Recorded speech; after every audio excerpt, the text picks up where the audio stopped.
Welcome to another one of Mr. Lang's vlogs. Today we are talking about Reconstruction after the Civil War. So we left off with the Civil War and just how things were getting out of hand, and we're now resolving this country. So with Reconstruction, they are going to have the task of going ahead and putting this country back together after the worst conflict this country has ever seen. It is not going to be easy, so stay along for the ride. So what was the state of the South at this point? Well, as you can see in this picture, it looks like it's like from World War II. That's how wrecked some of these cities were, including places like Richmond, Virginia, where they had the siege of Richmond, where they were just it was just bombarded by the North. So the state of the South was pretty bad when it came to the physical, some physical cities. Again, we are going to see something horrific, and that is how African Americans are treated during this era. One thing you see here is the African American is a gravedigger. That was very common that African Americans were gravediggers, paid very less, as again this was seen as a less than stellar job for someone. So again, this unfortunately was for African Americans. Again, we were going to have many African Americans without a home. They've never had to worry about a roof over their head before, but now they're no longer slaves. That's something that's going to be a new challenge for them. As well as, a lot of them are going to go into similar professions that they had when they were enslaved, unfortunately. Again, looking at some of these pictures here, you would think this is during slavery, but it isn't. This is going to be something in evil we're going to be talking about, something called sharecropping. That was, again, meant to keep African Americans, unfortunately, in control by whites. So one of the first things they need to do is aid the newly freed men, and they do with two different things. One is, again, really these freed African Americans want independence from white control. The government, it needs to help them achieve that, and they will, with some amendments we're going to talk about in the next slide. They're going to start also with the Southern Homestead Act of 1866, which is going to set aside 45 million acres of land in southern states to provide free farms for African Americans to help them get on their feet. Now, this is something that is very controversial because it's giving them farms, which is good in the fact that, yes, they can go ahead, they can have a roof over their head, they can make money now. However, it also is keeping them as farmers, not reaching their full potential. So, the three important amendments you got to know are as follows. The 13th Amendment, that's going to be the one that officially makes slavery illegal. The Emancipation Proclamation was incredible. Again, President Lincoln did a great job with it. However, it needed to have an amendment passed federally, and it does. We have the 14th Amendment, which is going to go ahead and give African Americans equal protection under the law and citizenship. And the 15th Amendment gives African Americans the right to vote. So it's interesting because the 15th Amendment is something that is still something I'm like, oh, if they just added one word, cannot be discriminated against on not only color, but also gender, would have been great. Unfortunately, they don't, and the women's struggle continues well into the 20th century. So we'll be talking about that in the coming units. Okay, so I kind of think of it this way so you don't go ahead and get these three confused. The 13th Amendment, the first thing you got to do is you got to free the slaves. And so that's the 13th, that's the first one we're going to talk about. Now that they're free, you have to give them citizenship, right? So African Americans are now in the 14th Amendment going to have equal protection under the law, right? And then, of course, now that they're citizens, Amendment number 15, they can vote. Okay, so kind of think of it in that order so you don't confuse all three. And of course, the 15th Amendment did have some backlash, horrible backlash. To keep African Americans from voting, a lot of southern states are going to institute something called literacy tests, which these are absolutely horrible tests made to, essentially be given to African Americans, so they have to, pass this test before they have the right to vote, before they could register to vote. It was just a roadblock for them. And unfortunately, these African Americans, they couldn't read or write. It was illegal prior to the Civil War to teach African Americans how to read or write that were slaves. So because of that, because you couldn't teach a slave how to read or write, this was one way to keep them from voting, unfortunately. And they were horrible tests, absolutely horrible. They're also going to institute poll taxes, which is you have to pay to vote, at the polls. And again, when you're an African American who is not getting paid a lot, you're struggling to get by, and you're just trying to put food on your table for your family, you're not going to pay to vote when that could be food in your mouth, in your family's mouth. So that was another way to keep them down, unfortunately. One person who's trying to combat these things, a man by the name of W.B. Du Bois, which is how it is pronounced. Again, he's going to found the NAACP, or the National Association for the Advancement of Colored People, to essentially go ahead and make sure these things, 14th Amendment rights that African Americans have, don't get impeded on. Again, 14th and 15th, but again, we see all the way up till today, the NAACP still is very effective. So we do have the Freedmen's Bureau in 1865 after the Civil War, where essentially they go ahead and they're going to be sent down to help these newly freed men, these newly freed slaves. So when you see freedmen anywhere, that's going to be the former slaves, okay? So technically it's called the Bureau of Refugees, Freedmen, and Abandoned Lands. And we're going to have carpetbaggers, which are white Northerners who travel to the South to help these Southern freed men. They're going to be the ones that are going to help out those newly freed men. Okay, there's going to be nurses, teachers, and so on. We're also going to have scallywags. I know, great names, right? Carpetbaggers, scallywags. These are white Southerners who are going to join the Republican Party, again, to help support the change in the South. Remember, Republicans are going to be, think about this. Abraham Lincoln is our first Republican president. They're going to be very liberal back then. And being liberal, they're going to support the change. It's actually the Southern Democrats that are going to not be okay with a lot of this change. So the Freedmen's Bureau is going to, essentially fulfill a need for food and shelter for those newly freed slaves. Many are going to settle on abandoned plantation lands. Again, the Southern economy collapsed after the war.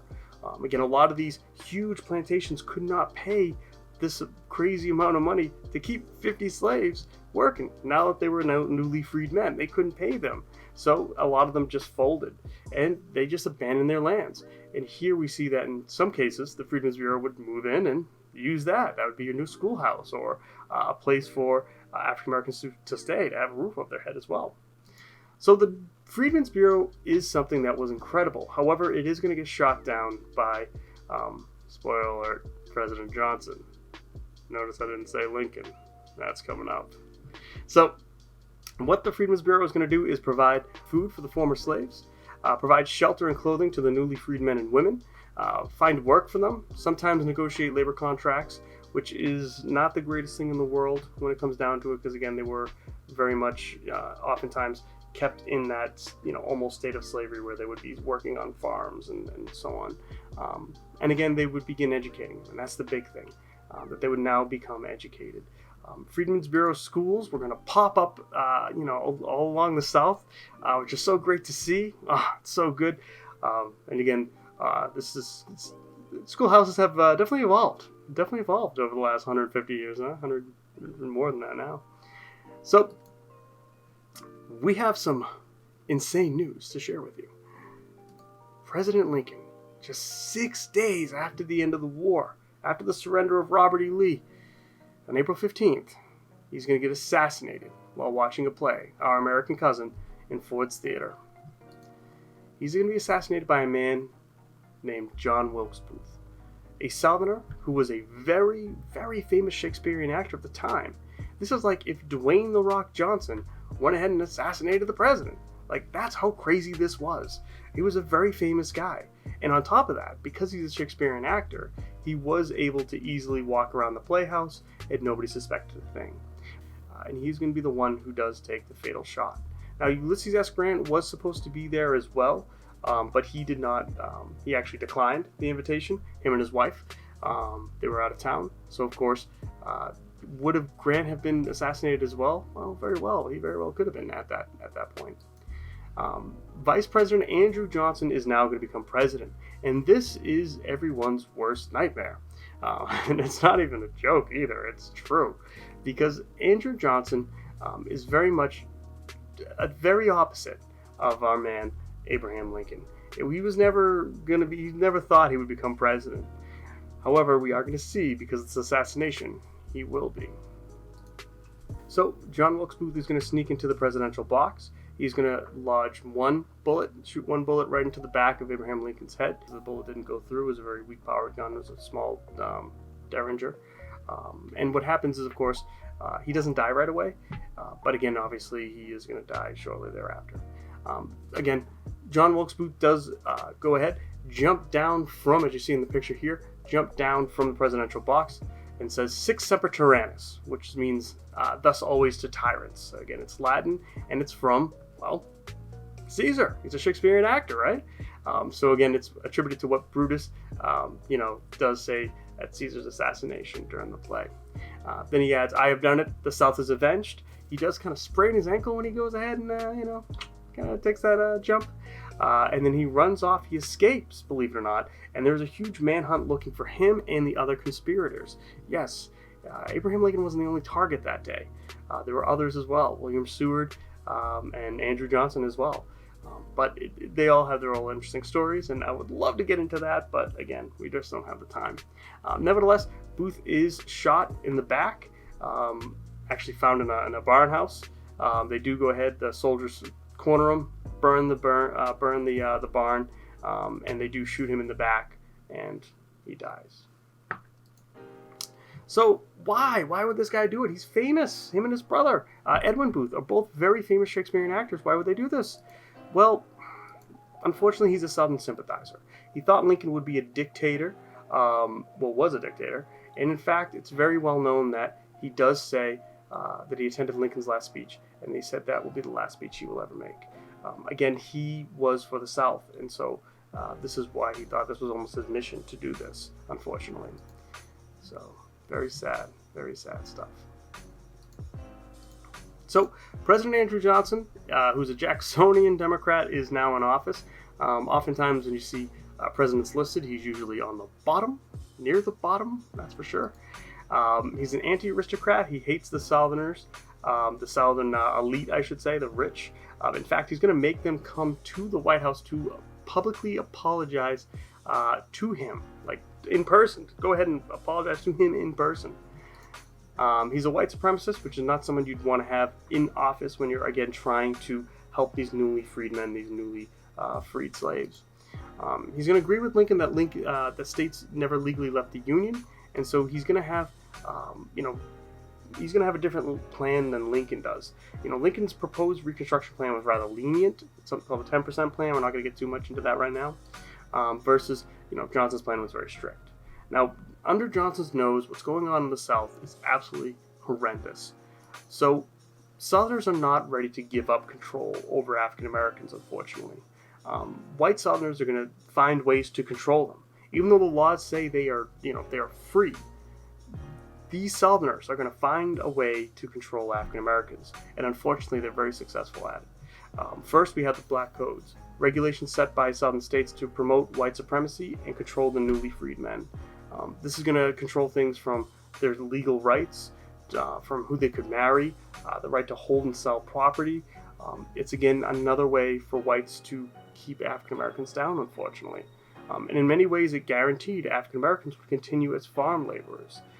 Very famously, they are going to go ahead and arrest, just African Americans that are homeless. These African American men were arrested for vagrancy due to unemployment, meaning they were just homeless, and they were arrested just because of that. And what a sharecropping is actually this new system of agriculture they're going to essentially invent. We have tenant farmers who are going to pay rent. They're going to farm a land and pay rent with a share of their crops. This is going to appeal to a lot of croppers because, again, this is what they know. This is what they've done. But you see how horrible this is? You're keeping African Americans, in this case, in essentially a state of, so close to slavery, it's insane. African Americans aren't growing. This is something that they're not being encouraged to be educated. again, they're encouraged to just go out into the fields like they always have. And that's wrong. And unfortunately, this continues in the South. It puts African Americans in debt to whites, because at the end of the day, a lot of times, if you had a bad harvest and you couldn't pay that rent, you were in debt to those whites. Again, it was a horrible state. Some questions sometimes worse than slavery, which is a very famous political cartoon by Thomas Nast.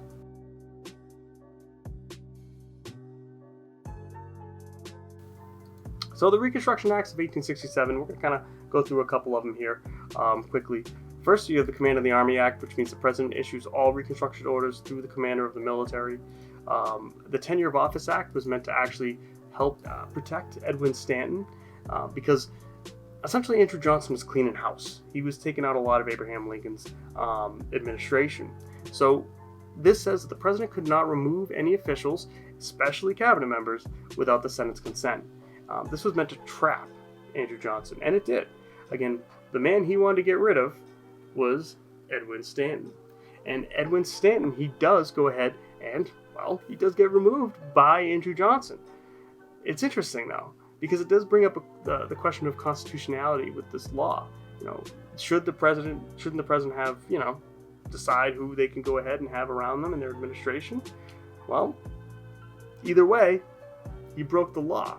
He gets rid of Edwin Stanton, and, when you break the law, you get impeached. So President Johnson removes Stanton, and because he broke the law, he does get impeached. The House impeaches him on February 24th, before even drawing up the charges, from a vote of 126 to 47. Yeah, he's not well liked with Congress, let's put it that way. So, what impeachment is the process of charging the president or any other federal official with a crime and putting him or her on trial. It doesn't mean they're removed from office, okay? In fact, the official definition is that they are brought up on high crimes and other misdemeanors. And here we see that President Johnson did break the law, and he is impeached. He is brought to trial. Now, the House draws up the charges. It's the Senate that goes ahead and actually holds the trial with the Chief Justice presiding. Again, in history, this is our first impeachment. Altogether, we've had 3 impeachments thus far. And again, we see here this was the first one. So the Senate trial goes on for 11 weeks, and Johnson is unfortunately acquitted with a 35-19 vote, 1 vote short of the 2/3 required to remove him from office. So he does continue in office. And all while this is going on, the South is imploding. There's an invisible empire going on in the South. It's run by something called the KKK. The KKK is still around today. Unfortunately, they do other, they do more legal type court case stuff when it comes to this. However, they are a terrorist group that is going to do, especially back then in 1860s, 1870s, and onward, all the way through into the 20th century. They're going to break up Republican meetings. They're going to harass Freedmen Bureau workers. They're going to burn homes. They're going to burn churches. They're going to burn schools. They're going to keep Republicans, both white and black, from voting through intimidation. They're going to beat African Americans, burn them, and unfortunately lynch them, which is the hanging of African Americans. They are a terrorist group. They are horrible for what they've done.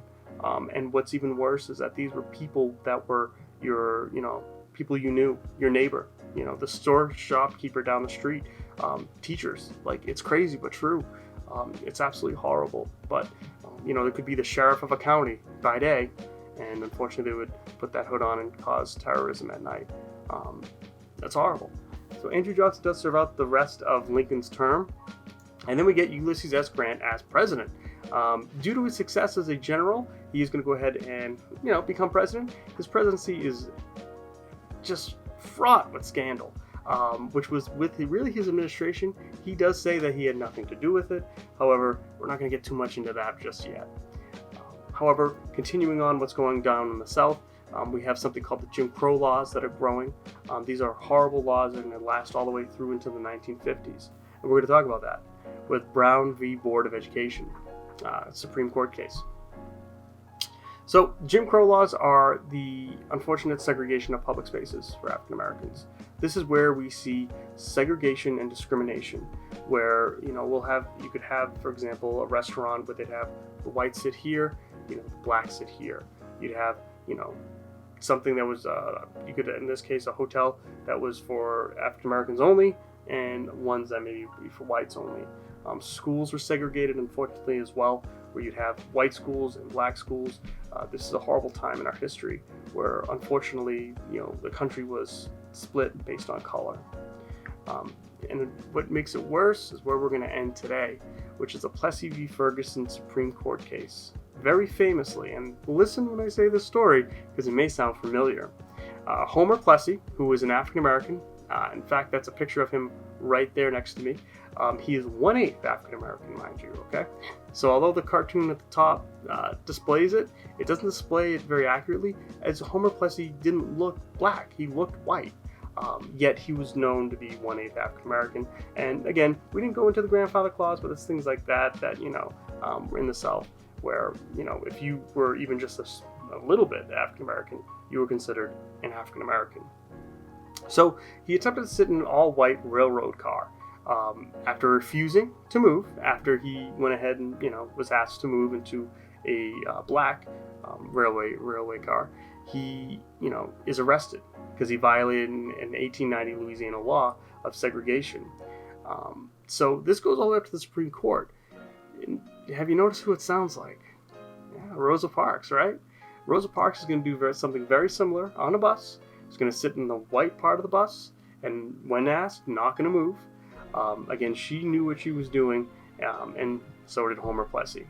So what happens here is pretty simple. He technically broke the law, so it does have to go ahead and go to trial, and it goes all the way up to the Supreme Court. And the Supreme Court rules that separate but equal does not violate the 14th Amendment. Today we know that's wrong. That's absolutely wrong, because separate did not mean equal. And that's what they were trying to fight for. Although there were separate schools, for example, white schools and black schools, they were saying that they were equal, when in reality they were not. The white schools got the best textbooks, for example, and the black schools got the hand-me-downs. The schools themselves looked different.